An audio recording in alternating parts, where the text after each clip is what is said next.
ఏమిటి అందరూ అలా చూస్తున్నారు? వీళ్ళు ఎలా ఉరి తీస్తారో చూద్దామని సరదాగా తమాషాగా వచ్చారా? చూడండి, బాగా చూడండి. ఇప్పుడు నాకు ముసిగేస్తారు, తాడు తగిలిస్తారు. ఈ తలారి సోదరుడు ఒకే ఒక గుంజు కసక్కును గుంజుతాడు, అంతే. నాలుగు ఇలా బయటకు వస్తుంది, కళ్ళు ఇలా పుడుచుకొస్తాయి, మెడ ఇలా వేలాడుతుంది. ఫినిష్. నేను చచ్చిన తర్వాత పాపం ఈ కుర్రాన్ని చంపడం అన్యాయమని కొంతమంది కొనుక్కుంటారు. ఈ అన్యాయాన్ని ప్రతిఘటించాలని మరికొంతమంది పిడికిలి బిగించి ఆవేశపడతారు. న్యాయమో అన్యాయమో అంతా పైవా డిక్టేషను, మనకెందుకు లేని వేదాంతం పలుకుతూ కొంపలు కడతారు. పెళ్ళాలు కూటికి పిలుస్తారు, తింటారు, నిద్రపోతారు, తెల్లారిపోతుంది. అంతేగాని వీడిని ఎందుకు ఉరి తీస్తున్నారు, వీడెవరి కోసం పోరాటం చేశాడు అని మీ మనసులో పుట్టదు. అసలు మీకు మనసులుంటే కదా పుట్టడానికి. అప్పుడు మీ మనసు తెల్లవాడికి బానిస, ఇప్పుడు నల్లవాడికి బానిస. దేశభక్తి మీలో ఎప్పుడో చచ్చిపోయింది. ఒకవేళ ఉన్న అది ఆగస్టు 15వ తారీఖున జెండా ఎగరవేసే టైంలో చటుక్కున పుడుతుంది. జనగణమన అధినాయక జయ హే అని పడగానే పుట్టుక్కున చచ్చిపోతుంది. అది అద్గది పుణ్యభూమి నాది. హోంవర్క్ చేయలేదని పిల్లాన్ని, కూర సరిగ్గా ఉండలేదని పెళ్ళాన్ని తిడతారు కానీ మాకేం చేశావని ఎప్పుడైనా ఏ మంత్రినైనా నడి రోడ్డు మీద కాళ్ళను పట్టుకుని నిలదీసి అడిగారా? ఓహో, దమ్ము లేదు. తరతరాల నుంచి మహారాజుల దగ్గర నుంచి నేటి రాజకీయ నాయకుల దాకా వాళ్ళ కళ్ళ చుట్టూ గానుగుల్లా పినుగుల్లా తిరగటం మీకు అలవాటైపోయింది. మీ జీవితంలో కొత్త సూర్యోదయం కోసమే అడవుల పాలై ఆకలి తప్పులను సహిస్తూ ప్రాణాలను సైతం త్యాగం చేస్తున్న దారి తప్పిన నాలాంటి సోదరులను చూసైనా మీ పీకు గుండెల్లో ధైర్యం పుట్టదు.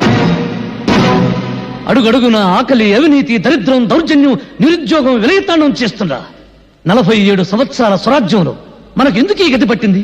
ఎందుకు మనం పందుల్లా, కుక్కల్లా, నక్కల్లా, పశువుల్లా హీనాతిహీనంగా బ్రతుకుతున్నాం అని మీ వెర్రి ముర్రి బుర్రంలో ఆలోచన పుట్టదు. అంతా విధి, కర్మ, నుదుటి రాత అని మీ అసమర్థతను మీరే కప్పించుకుంటారు.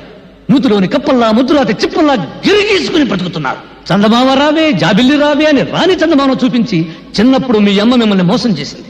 ప్రణాళికలు రావే, ప్రాజెక్టులు రావే, తెల్ల పంచదార కార్డుకు బంగారం రావే అని నాయకులు మిమ్మల్ని మోసం చేస్తూ పాడే పాటలు వింటారు, ముద్ర రేస్తారు. 5 సంవత్సరాలు బొడ్డు వేలు నోట్లో పెట్టుకుని చిక్కుంటారు.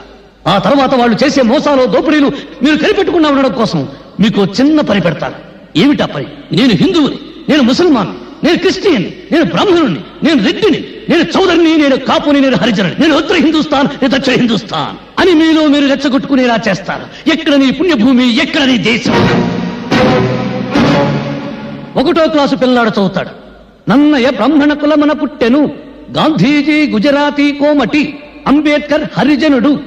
ఎవడడిగాడండి వీళ్ళ కులం దేశానికి నూరి పుయ్యమని? ఇవన్నీ వాగితే నేను పిచ్చోడు. పొరపాటుని మీలో ఎప్పుడైనా దేశభక్తి అనే ఆవేశం పుడితే దాని మీద నీళ్లు చల్లడం చాలా తేలిక. ఇప్పుడు చార్మినార్ ఉన్న చోట శ్రీకృష్ణుడు ఆవులను మేపాడంటే చాలు, ఫినిష్. ధరలు పెరుగుతున్న సంగతి గుర్తురాదు, దరిద్రం పెరుగుతున్న సంగతి గుర్తురాదు, మీదకి నాయకులు తొక్కుతున్న సంగతి గుర్తురాదు. శ్రీకృష్ణుడు, ఆవులు, చార్మినార్ ఫలోమని పరిగెత్తుకుంటూ వెళ్తారు, ఒకరికొకరు నరుక్కుని చేస్తారు. జయ హే పుణ్యభూమి నా దేశం. ఒక్కసారి బాగా ఆలోచించుకోండి. బ్రిటిష్ వాళ్ళను వెళ్ళగొట్టడానికి ఈ దేశంలో కాలిన బస్సుల కన్నా, తగలబడిన ఆఫీసుల కన్నా, చచ్చిన మనుషుల కన్నా 47 ఏళ్ల స్వాతంత్రంలో మన రాజకీయాల కోసం, మన వర్గాల కోసం, మన కులాల కోసం తగలబెట్టుకున్నదే ఎక్కువ.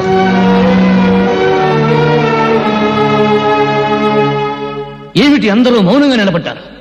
మీ మౌనమే మీ బ్రతుకులకు సమాధి, మీ మౌనమే మీ బిడ్డల జీవితాలకు సమాధి, మీ మౌనమే జాతి చైతన్యానికి సజీవ సమాధి.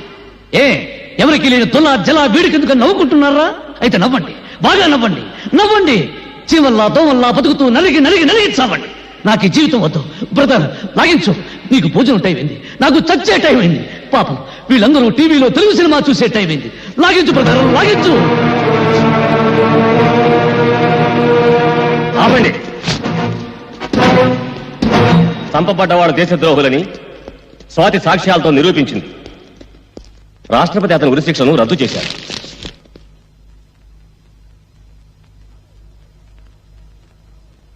Stop it!